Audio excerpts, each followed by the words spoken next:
This is a Flying Cow production. Book 1, Water. Book 2, Earth. Book 3, Fire. Long ago, Nickelodeon introduced a series called Avatar: The Last Airbender. It combined great anime-style animation, strong storytelling, heart, and humor. It was great, and everyone that saw it loved it.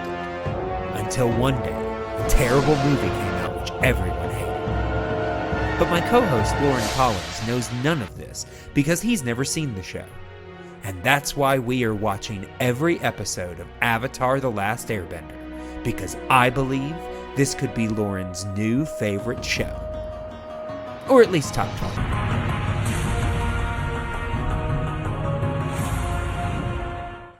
Well, hello, and welcome back to Comets and Cabbages, the Avatar: The Last Airbender podcast here on the Flying Cow. I, of course, am the Flying Cow himself, Clay Johnson, and this is the least appealing I've ever found Daniel Day Kim.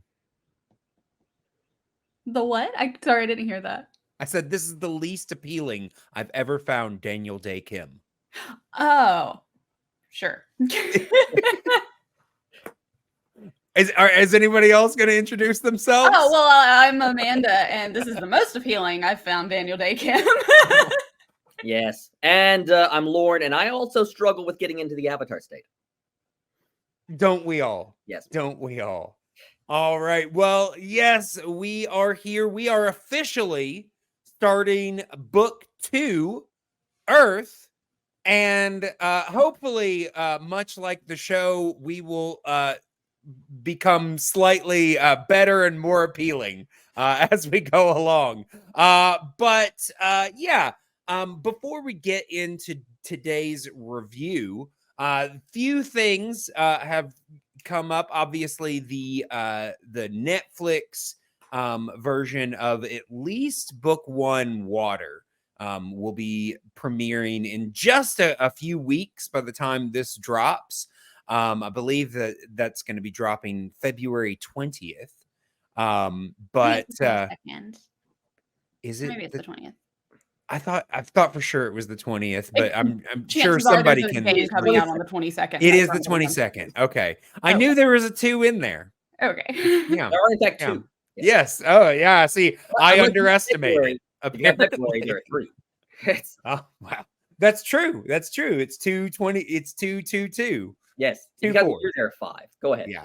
I'll stop. No, it's okay. But I thought it would be fun because even though it's actually not connected with the Netflix show, elsewhere in Avatar Land, the Avatar Studios has apparently finally, I didn't know they didn't already have a website, but apparently it's more recent, but they have created a website.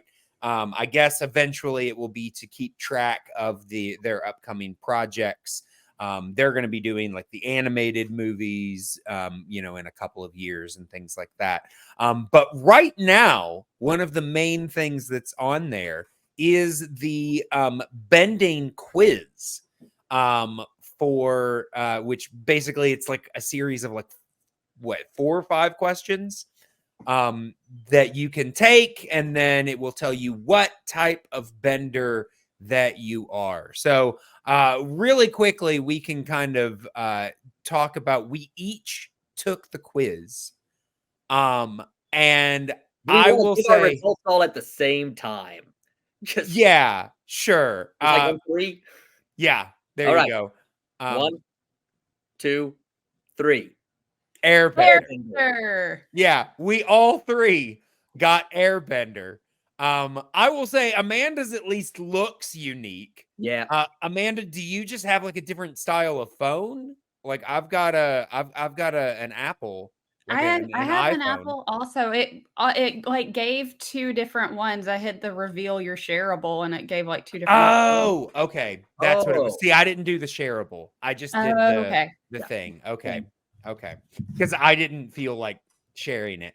But I will say, the quiz itself is, like I said, it's only 5 questions. And each one of the answers are pretty transparent as to what it is representing. So you would Who do you think identify more with, Aang or Fire Lord Ozai? yeah. I mean, each one, like, there's always 4 options. So you can almost always, choose whatever nation that you're repping.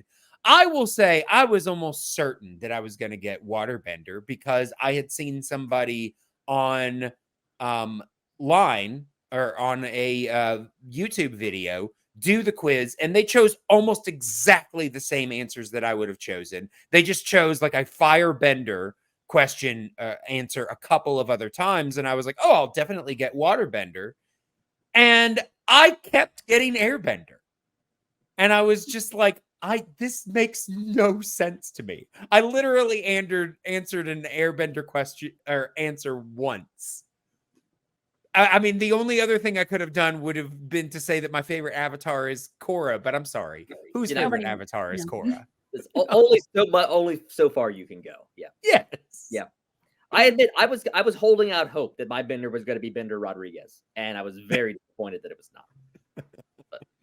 Really, it just kind of depends on what you're hungry for because it asks that food question. So it's like whatever I'm in the mood for at the time. Sure. I mean, I definitely went with seafood because, to be honest, like, I like almost all of the options there. But, like, if I'm splurging, I'm going seafood. I think I went spicy. Sure. Yeah. I think that's what I put. I know I put it one time. Yeah. Yeah. I think I won with the banquet. Was that an option or something like that? Or Yeah, like yeah. And I think that was like that was the Earthbender answer because that's what Dan got and that's what he put. Yeah. That's what I put. Yeah. Well, there you go. Yeah, and you still got Airbender. So apparently, Aang is not the last Airbender. Yeah. No. We got 3 There's more. 3 of them right here. Yeah. In the same way that like Superman's not the last Kryptonian, there's just like there's a whole city of Kandor out there too. Yeah. No. But yeah, I will say, other than that, we did also this week have the drop of the new trailer for the Netflix live action series. You guys all got the chance to see that, right? Yeah. And I just think we need to hear out what Fire Lord Ozai has to say. I think the Fire Nation might have some good things after seeing this trailer. I want to hear him out. He's gonna make the Fire Nation great again. Is that just because of the way Daniel Day Kim looked in that trailer? Well, yeah. Yeah. Because so I think we should hear him out. He presents a nice image for us.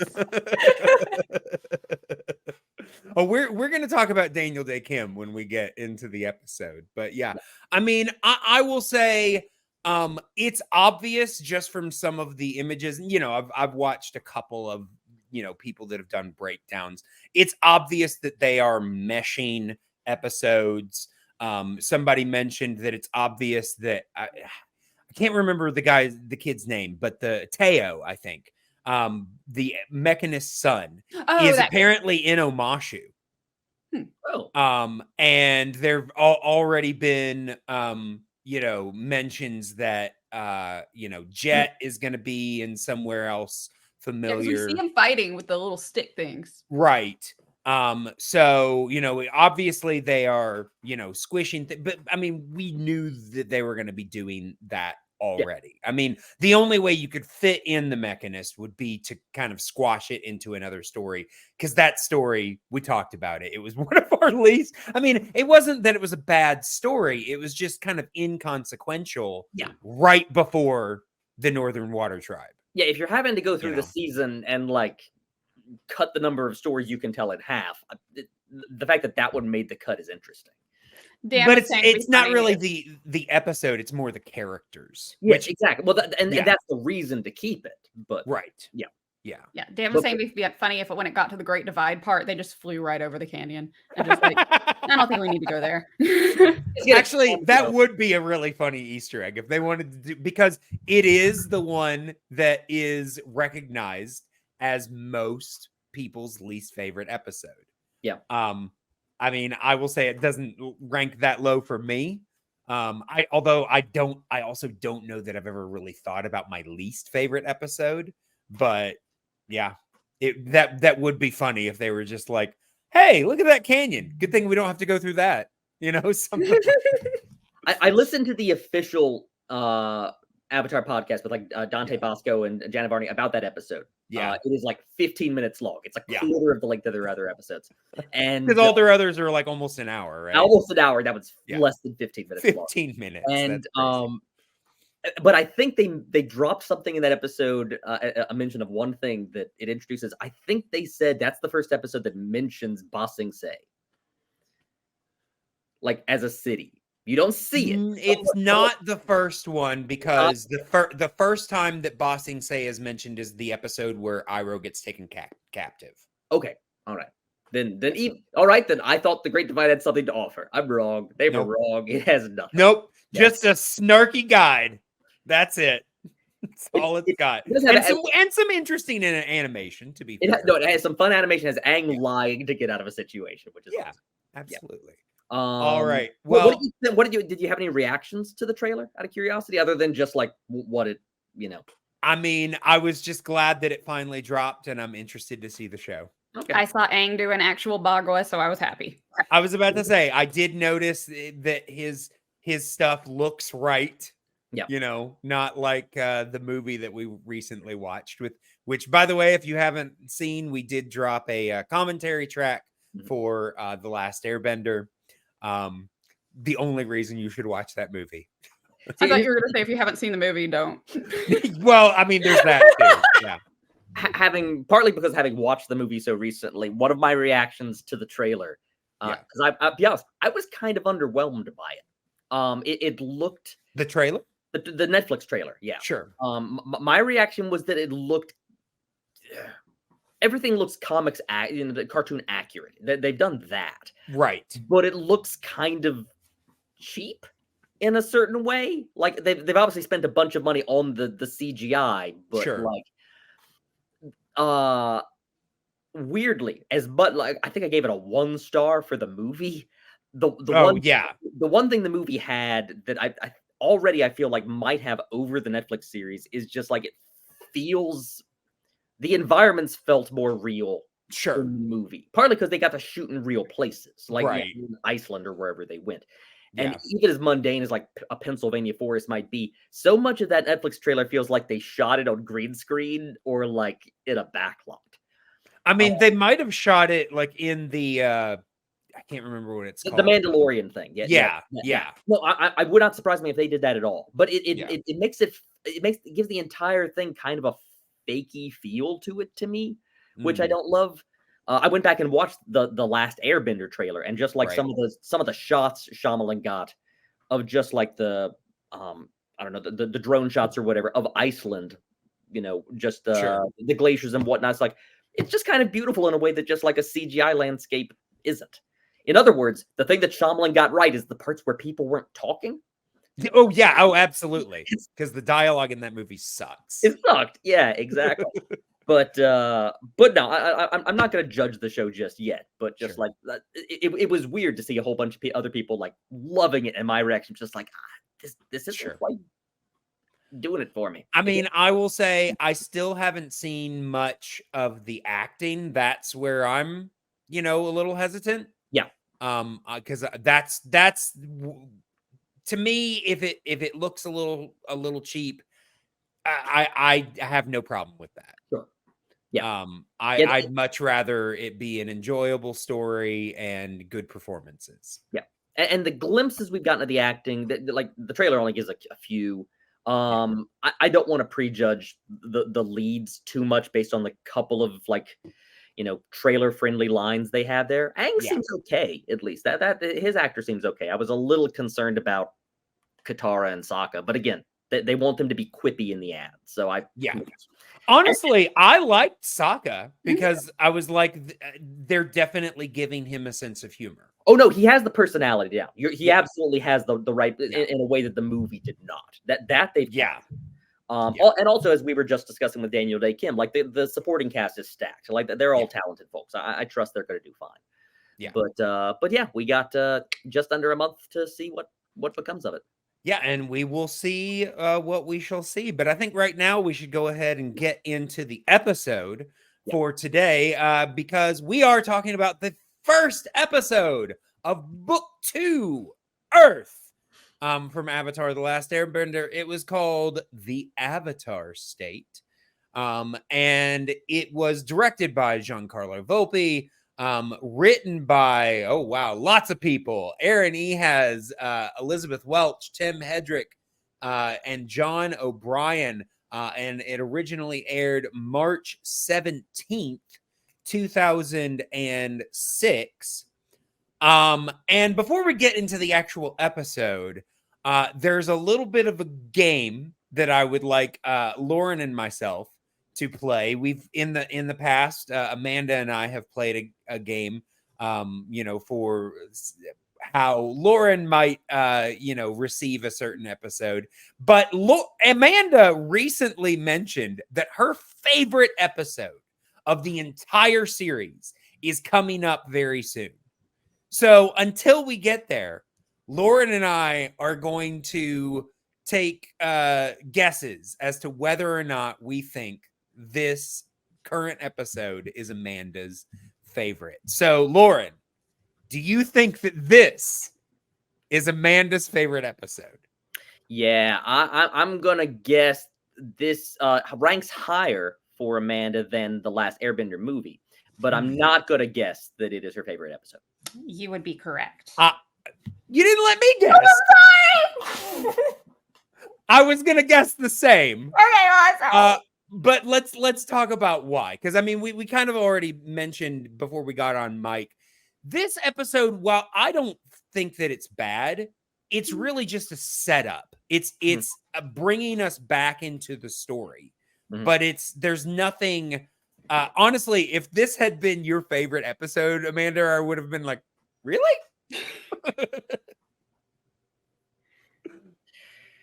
Yeah, there's just nothing really in it. I mean, it's not a bad episode by any means. It's just not one that, like, when I'm rewatching it, going, which episode do I want to watch tonight? This isn't the one I'm going to put. Right. But at the same time, I remember most of this episode as well. So it's not one that I'm like, oh yeah, what's in that episode? So yeah, it's not forgettable or anything, but it's just, not one that I would ever expect someone to call their favorite.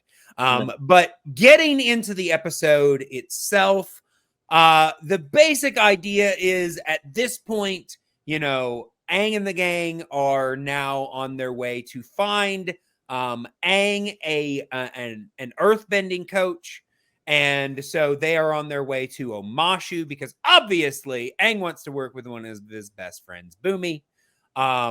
And on their way, they are going to an earthbending, I guess, garrison, where they are going to be given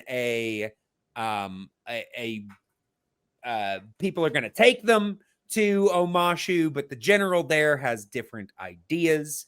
In other storylines, Zuko is feeling pouty because this is the anniversary of his banishment. Happy banishment anniversary, Zuko! I want a cake that says Happy Banishment Day. It just came up on his phone, like as a Facebook reminder that his family every year sends him being kicked out. Yeah, his family every year sends him like their Facebook throwbacks of Happy Banishment Day. Yep. Like, him like leaving the palace all pouty with his suitcases. Yeah. Remember this day? LOL. Gotta remember to turn off reminders for this one. Yes, absolutely.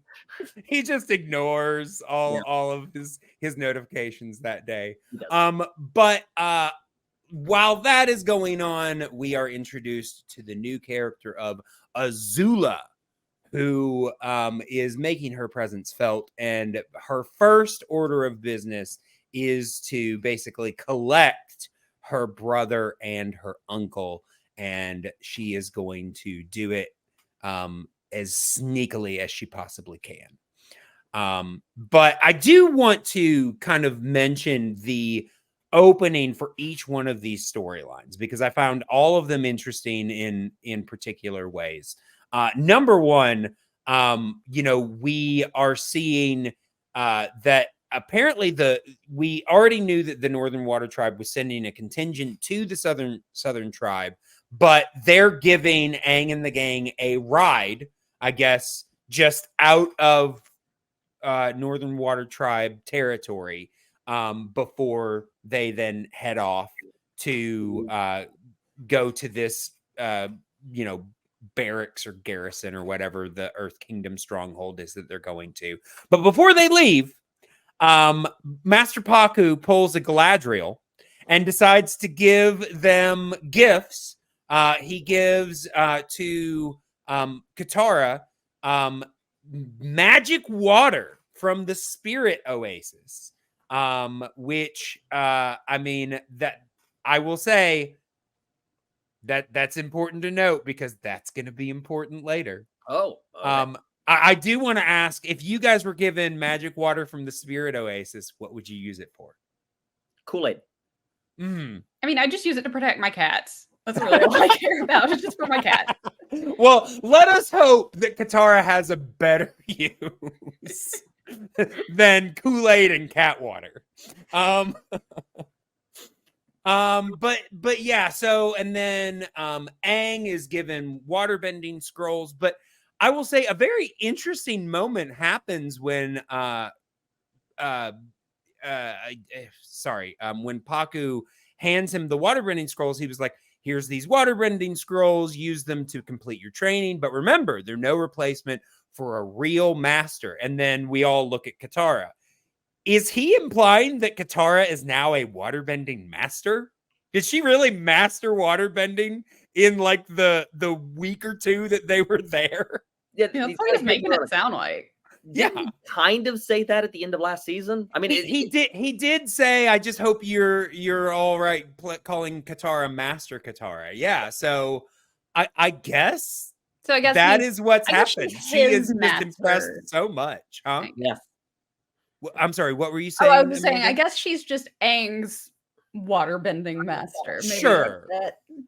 Sure, but I mean, I would imagine that you wouldn't confer even the word or the title if they hadn't earned it in some small. I mean, yeah, I'm sure she is. Rank. I was about to say, I'm sure she's on the lower rung of masters. I'm sure she's not, Paku's not saying that she's as good as I am now. I'm sure that's, she will continue to develop. It's like a lowercase master. Like he's not pronouncing an uppercase M is the difference. So he's elder master where she's master. That's right. Usually the so basically she's getting the opposite treatment of Anakin Skywalker. She's getting the title without sitting on the council. Right. Yes. Yeah. I'm sitting here thinking of how Obi-Wan got promoted from Padawan to Master in like the course of like Phantom Menace. Oh, right. It's like super fast, dude. It was a long weekend, but okay, that was good. Yeah. So Katara's on the Obi-Wan track. Yeah. Is what we're saying. All right. Well, yeah. So, and then of course, a funny moment because he gives both Katara and Aang gifts, and then he's like, Sokka, good to see you. It's like, poor Sokka. He does so much work for no recognition. But let us all remember, even though he didn't get a gift, Sokka is still good enough to kidnap.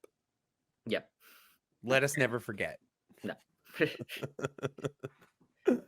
All right. But yes, so then the other one, we do get Iroh reminding Zuko that it is his banishment, or just realizing that it's the anniversary because Zuko already knows.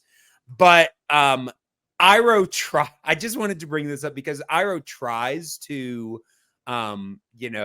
like make him feel better because Zuko's just like, my dad doesn't care about me. And he's like, no, if he didn't care about you, why would he banish you? I mean, he's got a point. Yeah. I mean, I guess he would have just killed him, Yeah. But still not Iroh's best work. No. I mean, he finds him to be enough of a threat to want him banished. Yeah. Yeah, it's true. It's true. And I will say in that scene, we do see once again Iroh as the self-proclaimed self-care king.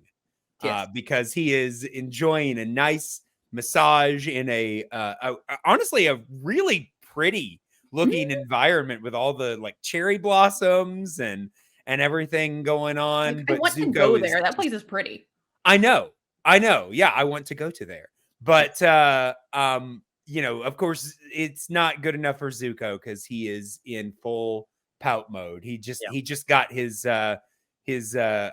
notification from Azula. Remember, good times, bro. Yeah. Remember this day? Yeah. One thing I accidentally spoiled myself on the other day, which I'm not even sure y'all would consider a spoiler, is I happened to I was trying to find photos of Zuko to compare between like the TV show and the movie and whatnot. And I discovered it's like, oh, Zuko's gonna have hair, more hair in later seasons. Yeah. And so when Iroh mentions like we were on that raft for 3 weeks, and then we cut over to Zuko sitting there with a big hat on his head, I thought like, oh, you thought maybe that was when he was on a raft for 3 weeks. He's not going to be bald anymore. He's at least going to have like fuzz going up here. And then just like, no, I guess he kept it shaved and tight up there. Well, I mean that is like the one semblance he still has of being the prince, of being part of the royal family. Is that knot? We will see later that knot is. Oh, yeah. I mean, that's just a cultural, like a Japanese cultural thing. Like I expect there to be more hair around the knot, just like the rest of the bald head to be like just poofed a little. But again, I think that Zuko would have seen that as, you know, letting go of the little honor that he has. So I'm not surprised. That's a good read on it. I like that. But that my first reaction was just like, that's why he has the hat. The hat is hiding the hair that's coming. It's coming in, and it's coming in weird, guys. Zuko's got weird hair now. Yeah. But yeah, and then the other setup is we get an absolutely phenomenal scene setting up Princess Azula, because first of all, we see she's got like, we saw Zuko's boat.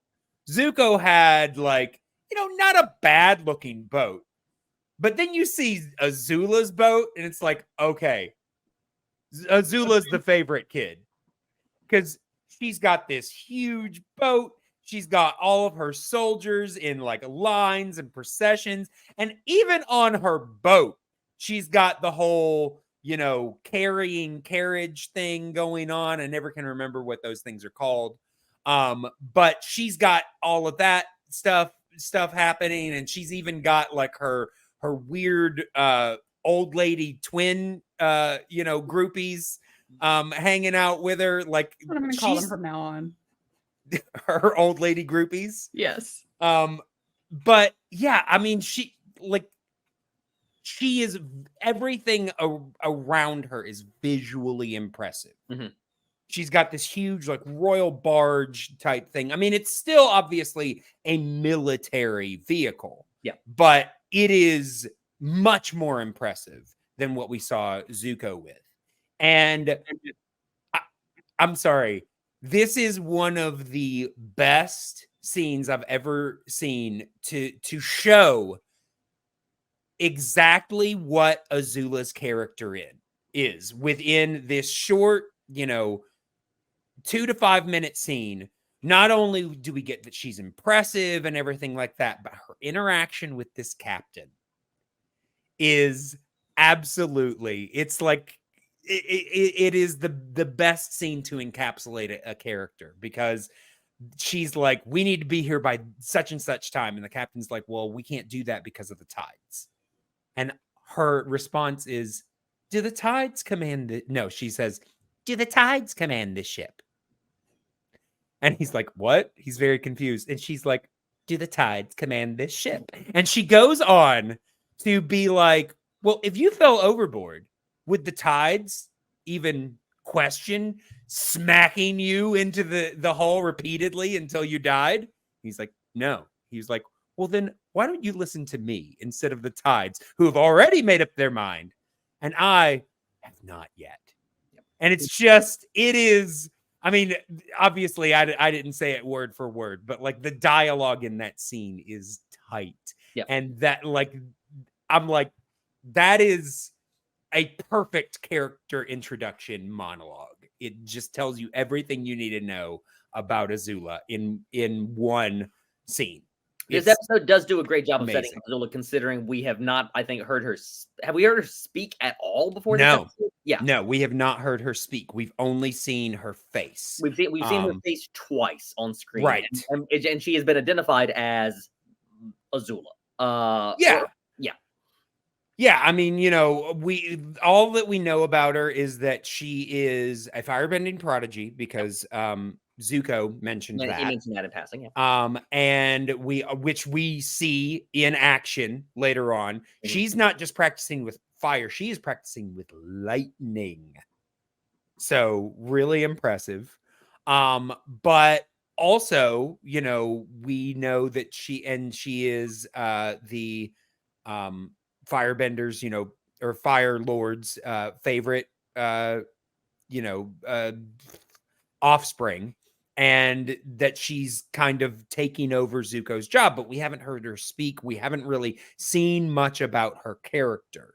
Mm-hmm. So yeah, within, you know, one scene, we know pretty much everything we need to know about Azula right now. Yeah. Yep. But yeah. But moving on with the rest of the story, because obviously with that, you know, Zuko and Iroh are their plan is just to continue going after Aang and the gang, trying to get the Avatar. You know, Zuko still thinks that his hopes are alive. He doesn't know that his father's basically, you know, sent his sister to bring him back. And so Azula is, you know, trying to bring him back, but she's trying to do so in underhanded means. So she tracks down, you know, Zuko and Iroh in a really, like, I tried to back this up, but for some reason Paramount Plus does not like me rewinding things and kept freezing every time I tried to rewind it. But they're in like their little hut, and you know, Iroh's like showing off the shells that he got for the day, and Azula's just sitting in there. I'm just like, did they not see her when they came in? How is this all of a sudden, like, because it's not like she's in the shadows or anything, but she does surprise them.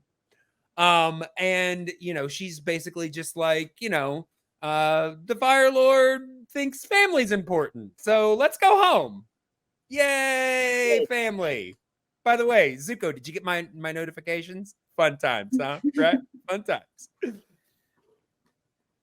But yeah, so I mean, that's really that storyline. Eventually, you know, Iroh and Zuko get tipped off by the captain. That poor captain, he's gonna be lucky if he is alive by the next episode, much less. Oh, the like, please move aside for the prisoners guy. Yes, yes. We're taking the prisoners home. Shit. Oh, I guarantee you that guy is like he's like a Lola. He's scrubbing the deck. Yeah. In his next assignment. I said the quiet part loud. Yeah. Oh, they weren't supposed. I thought they knew they were prisoners. They weren't supposed to know. Oh, shit. Sorry. You didn't tell me that. You have to tell me things. But elsewhere, Aang and the gang, like I said, have gone to an Earth Kingdom garrison, whatever. I don't know that they ever really say what it is, but it is being run by General Thong. And the idea is that they're just going to escort them to Omashu so that Aang can start working with Bumi on earthbending. But General Thong, who is played by Daniel Dae Kim, and I will say Daniel Dae Kim has actually had a part to play in every Avatar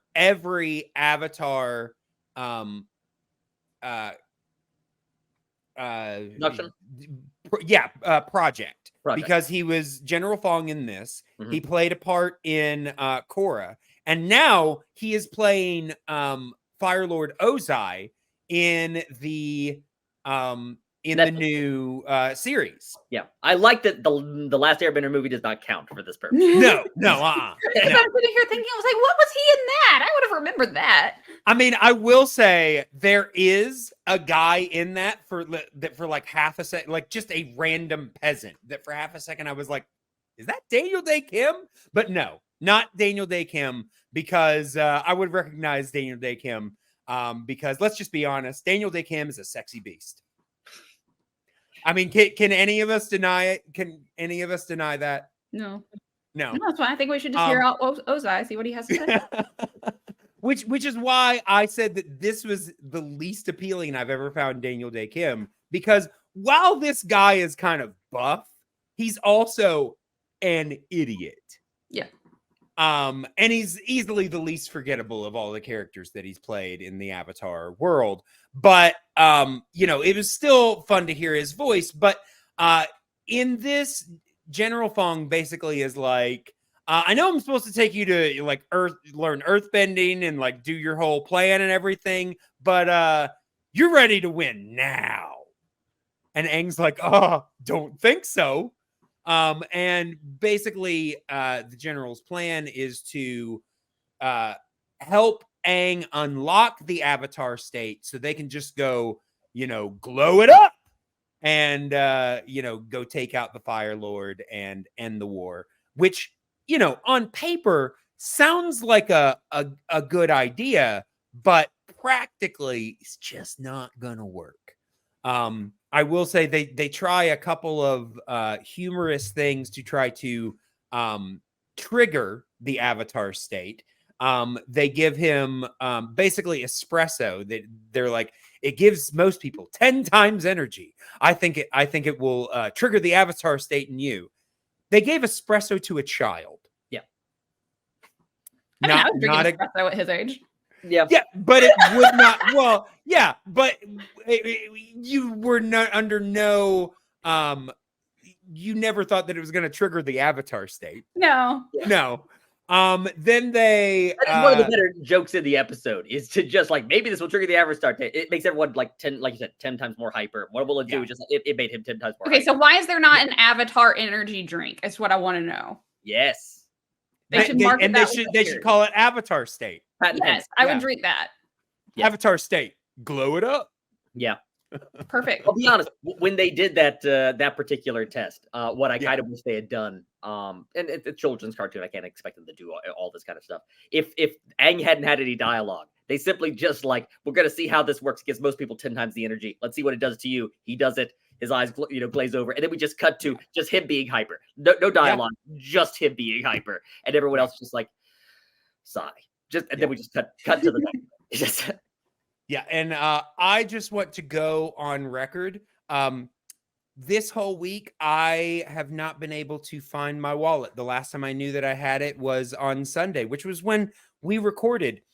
Look what I just found in my chair. Hey. I've already ordered new cards and everything. Oh, no. Oh, well, it's fine. It's fine. But yes, they try various things. Sokka tries to scare Aang, and I will say this was a great moment because he has Aang close his eyes, and then when Aang takes his hands away, the next things that he sees is Sokka with a Momo head. Yeah, which was great. But then the next thing they tried to combine everything from different nations. He's wearing ceremonial garb from different nations, and then the guy combines all of the elements and he throws it on Aang, and Aang's just like, "This is mud." Yep. Yes. Like, it might be more mud, but yeah, warm and airy mud. But it's true. But yeah, so that doesn't work. And eventually Aang, I will say, I did mean to mention at the beginning of the episode, Aang actually has a dream where he keeps seeing himself in the Avatar state. And I will say what I find really funny about that is that not only is he seeing himself in the Avatar state, but in each one of those instances, the Avatar state version of himself keeps kicking his own ass. He just keeps beating up Aang. And I'm just like, what does that say about you, Aang? That you keep dreaming that you keep being beaten up by your more powerful self. But eventually Aang is like, I think this is a bad idea. We shouldn't be doing this. And Sokka's fine with this because he's been trying to help, but he's just like, Sokka honestly is usually pretty chill about changing plans. He's just like, okay, just make sure I get food and I can sleep. I'm good. But of course the general is a little more upset. He is not willing to give up on this plan and instead decides to attack Aang. We get kind of actually some dueling fight scenes here because we're going back and forth between this fight scene of this general trying to, force Aang into the Avatar state. And we're also getting the fight between Azula and Zuko. And Iroh, I will say Iroh and the rest of the men, but Iroh literally takes down all of Azula's men all by himself. No muss, no fuss. Just throws them all overboard. Easy. Yep. Yeah. I will say, I know, Amanda, you wanted to talk about this Azula Zuko fight. Like, what were your thoughts? I mean, you are our resident martial arts expert. So Yeah, what were your thoughts on this fight? Well, I liked watching Azula do the lightning bending just because, like, I don't know, to me, she's just all of a sudden she's become a Sith Lord, and I didn't know that we had Sith Lords. I mean, I guess we do have Obi-Wan Katara because she's now a Water Master, so now we've got Sith Lord Azula. So I thought that was fun, but it's just interesting. Like, I think just because of they explain how the lightning bending works later on a little bit more. And so it was neat. But like, I just kind of recognized some of the movements that she was doing. Like, oh, yay, I know what she's doing. Yay. Okay. So that is how you handle lightning, is what you're saying. Yeah, that's how you handle lightning, is you just move a certain way. You just get in a nice horse stance and use 2 fingers, do nice little chin drills.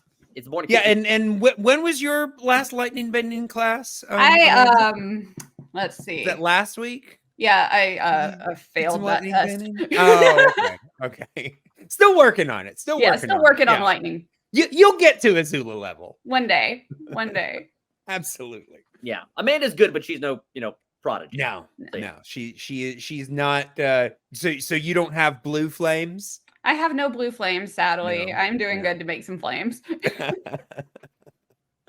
But yeah, so we're also seeing, like I said, we're seeing the general trying to force Aang into the Avatar state. But because, as we've said, he is an airbender, his biggest strength is that he can evade and avoid strikes. So Sokka and Katara both are trying to help Aang, stay away from these attacks. The general decides to turn his attention now to Katara and basically just, earthbends her like into the ground, which I will say, I wonder why he wasn't. You think maybe it was just Aang was moving around too much? He wasn't able to do that to Aang? I assumed he didn't want to do it to Aang. Yeah, he just wanted to make Aang mad, and he knew Katara. But I imagine if he had done that to Aang, that it might have created the same result, because Aang can't earthbend. So the only way he would have been able to get out of it would have been the Avatar state. But I'm assuming that maybe he just couldn't because Aang was moving around so much. Yeah, I thought he was just going for emotional response, so didn't even consider like, let's get Aang in the ground. Sure. Yeah, let's do it to Katara. Yeah, right. He's not trying to get it from again, putting Aang into a physical position. He's trying to get engender an emotional response. Because clearly that's what's going to take. I mean, he is also trying to put Aang in peril enough. Well, yeah, to where he would trigger because that's what Aang says, is that it could only happen if he was under attack or in danger.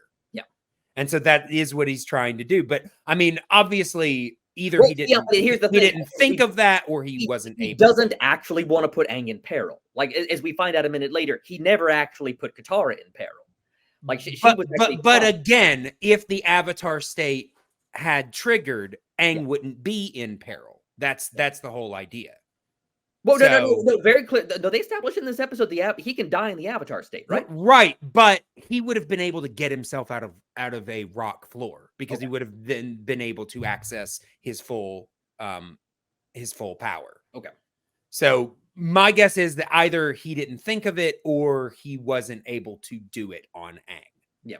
Because he was moving around so much. I just figured, like Amanda said, he was just focusing on getting an emotional trigger. So anyway, yeah. He starts to sink Katara into the floor. This does trigger the Avatar state in Aang. He is very angry. But all it does, he's very what? I'm sorry. Angry.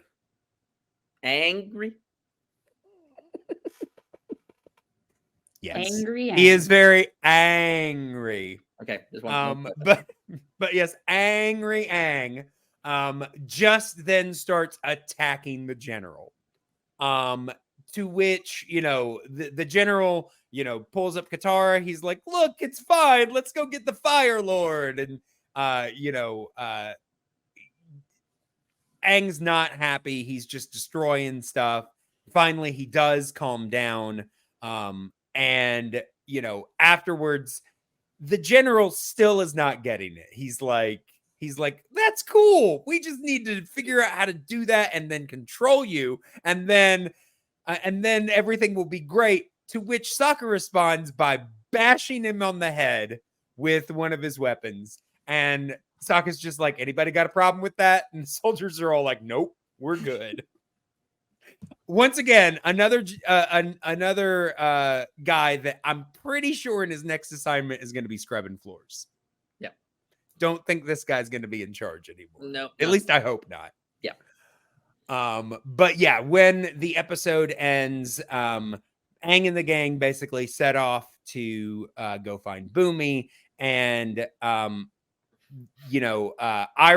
and Zuko was able to I guess he didn't beat Azula. Iroh beat Azula and then threw her in the water. But they were able to escape, and they are now fugitives. They cut their top knot, their hair, basically their royal distinctiveness, and they are now on the run. But yeah, so first of all, is there anything else particular about this episode that you guys wanted to mention before we move on that we haven't already? Excited to see returning characters like Boomy again. It was nice to hear just him invoked, and when he was set up, I figured he'd be returning. So good to see him returning this soon. There you go. All right. Well, then let us go ahead and let us get right into our segments. We are, of course, going to start with our My Cabbages moment. There it is. Sorry, I didn't think that it had actually come up. My cabbages! Yes, My Cabbages. This is, of course, the part where we talk about our favorite scene or moment in the episode. So, Loren, we'll start with you. What was your My Cabbages moment? I've been somewhat spoiled. It's hard to avoid it on, Sure. I think I mentioned before, some of the larger arcs of this show, namely Zuko. I just know there is an arc coming. And so yeah, My Cabbages moment goes to that final beat of the episode where they cut off their top knots, because this is the first big step we've seen them take in that journey. But both of them. Here is already hinting at what I think is probably good about this entire arc, is that at this point it's not even so much redemptive. Like it's just a change in where they are. But it is definitely a change in affiliation. Before this, he was just a banished prince. Exactly. Now he is literally on the run. Yeah, now he's just straight up just exiled from his family and the entire nation entirely. Right. And I think it probably speaks, as we'll see, to that journey of the characters, that it's not some sort of, the switch got flipped from evil. Zuko was set to evil. We'll just fix that right there. But yeah, and one of the steps along that journey is just being distanced from the other people around him, and then moving from there. So that's a big moment. It was nice to see it, and it was nice for the episode to end on that beat. I like. Yeah, no, I think that was honestly a really good place to leave that. I mean, honestly, to be just completely transparent, I actually, even though it was shorter, I found that half of the story much more interesting than what was going on with Aang and the gang. Oh, absolutely. I was saying, absolutely. Yeah.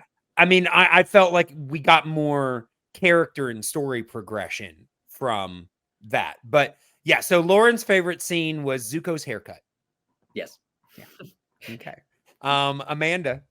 I like when Uncle Iroh and Zuko are trying to decide what to do, and they're like, well, if we go to the Earth Kingdom, they'll have us killed. If we go to the Fire Nation, we have to face Azula. Earth Kingdom it is. And that like just shows that's not in this episode. That's not in this episode? That's not in this episode. Oh crap, my mistake. All right. It's well okay. Then I thought it was the next. I watched like a whole bunch of them. It might be in the next one or one of the next, but it's not in this episode. Okay, well then that's the next one. So sorry, spoiler there. Okay, so then I'm gonna have to say the part where one of the old lady groupies points out that Azula had one hair out of place. One hair. Okay. Yeah. And she's like, oh no. Yeah. You spoiled me on the fact that they're not going to go into the heart of the Fire Nation. I'm sorry. Yeah, because I mean that's the first place I thought they were gonna go. Absolutely. When they're running from the Fire Nation, let's go into the Fire Nation. Yeah. The last place they're gonna expect to find us. That's right. But yeah, episode. I will say mine was that introductory scene for Azula. Specifically that line to the captain. Do the tides control this ship? Just You're gonna do Azula impressions like through the rest of the show. Yeah. By the way, the tides command this ship. I looked it up. The Great Grey Delisle. Like I thought. Yes. Yes. Oh yeah. We didn't mention. Yeah. Her, actually. Yeah. She is. She's great. She is in this. But yeah. So she was at MomoCon last year, and I'm a panel moderator. I couldn't think of the word. I'm a panel moderator at MomoCon. And so I was like backstage for one of the events, one of the panels that was going on. And I'm back there. And then like one of the other mods looks over and she just goes, that was Azula. And I'm like, what? That's Azula, awesome. So Great I was just sitting backstage eating lunch because it was really close to where the autograph area was. And I'm just like, she did not want to go. I'd been in that VIP room and I don't blame her for not wanting to go in there because it was loud. Oh, yeah. Yeah. It's funny. Yeah, she was just like, I'm going to pick this quiet place and not have to go anywhere. And so like nobody was bothering her or not anything. It was just, okay, cool. Azula's backstage eating lunch. I guess it makes sense that someone in MomoCon would refer to her as Azula because I think of her as like, a thousand other characters. And so many other things. Yeah. I mean, I will say this is definitely what I know her from the most, but I've heard her voice in other things for sure. Yeah. All right. Well, then it is time for our Mako Award, which is the award that we give to our favorite or most interesting character. Amanda, I'm coming to you first, and I'm interested to see who we pick in this. Azula. Yeah. Loren. To reiterate my previous comments on the Cabbages moment, Zuko. Zuko. Okay. Yeah. Seeing the initial steps of his journey. All right. Well, I'm going with Amanda. I am picking Azula. This was a great first episode for her. Great way to introduce the character into this world and establish who she is really quick. Yeah. I can't deny that, to be honest. It just seems like if we all say Azula, like, but no, like I was saying earlier, for a character who has only been seen and not heard from up until now, like, this was a fantastic introduction for her. Agreed. Yeah, great introduction for Azula. But yes, last but not least, we are going to rate the episode on the Avatar State Meter. We can rate it anywhere from 1 to 5. 5 being the show at full power. 1 just might deal it a fatal blow. So, Loren, where would you rate this episode? I think I'm gonna put it at about a 3.5. Yeah. Again, the stuff with all the Fire Nation stuff with Azula and Zuko and Iroh, all of that was solid. The stuff with Aang and the gang was just kind of fine. It was, Yeah, I mean, not bad, but just kind of bad, but not terribly. It was a way station on the way to the real story. Exactly. It was a just kind of an extra storyline. Yeah, something for them to do this week. We need to buy some time until they can get back to Omashu, because honestly, there's no reason the story couldn't have been consolidated where they just make it to Omashu. Yeah, but we just need to fill out a little bit more time. So, agreed. 3.5. All right, Amanda. I am also giving it a 3.5. Solid moments, not the greatest, not the most memorable, but solid stuff. Great intro to Azula, and it lets us know there's some really awesome stuff about to happen.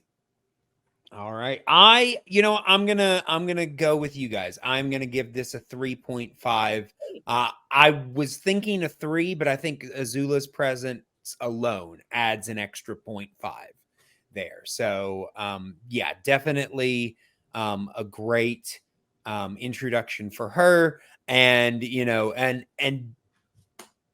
an okay filler storyline for Aang and the gang. But does set up some interesting things for Zuko and Iroh as well. So 3.5 works for me. All right. Well, then it is time to go ahead and let people know how you can get into contact with us. So you can, of course, find me on Twitter and Instagram at The Flying Cow Pod. You can also email at theflyingcowpod@gmail.com. Lots of great stuff. Make sure to check out all of our shows and check out the Patreon, patreon.com/theflyingcow. Loren, Amanda, anything you want people to know about? You can find me on Twitter at Loren Collins. If you're in the Atlanta area and enjoy some live theater, I will be in Lend Me a Tenor at Act 3 Productions in Sandy Springs in March. All right. You can find me on socials at Amanda Van Heil and on Twitch at Panda Princessa. And then you can find me on YouTube on the Zelda Universe TV channel.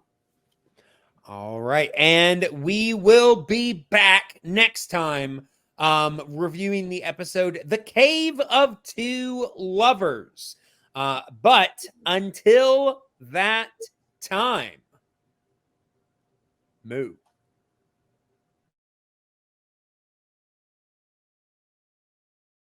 Mm.